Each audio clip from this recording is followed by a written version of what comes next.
nang naitanim po na kalabasa, so marami nang na-harvest na bulaklak dito. Ayan.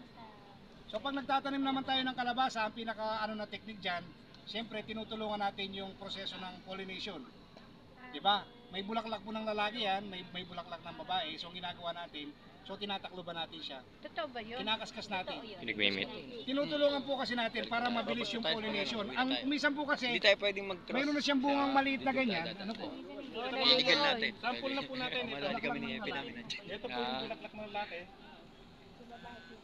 Ito naman, may bulaklak din po. Napalapad yung ano niya.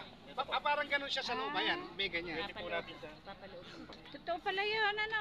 Opo. Opo. Hindi ako Pagmimit. naniniwala. Ang mangyayari po kasi pagka hindi po na-complete po yung pollination, ang mangyayari po, ganito yan.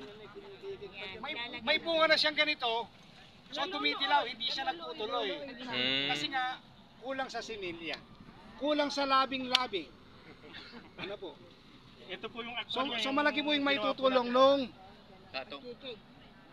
pagtulong po natin, parang manual pollination. Paano kung napakaraming bunga, yun lang ang isang trabaho mo nung magagaganong ka. Usually naman po, pagka naano mo po kasi yan, minsan lang yun. Yun naman pong bunga niyan, hindi naman sabay-sabay. So halimbawa, nakita mo siyang gano'n, nalagyan mo na siya minsan, hindi na uulitin.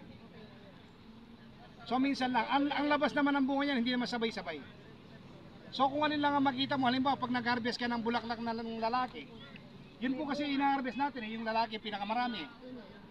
Pag nag-harvest ka noon, lahat ng madadaanan mong female flower, lagyan mo lang isa-isa.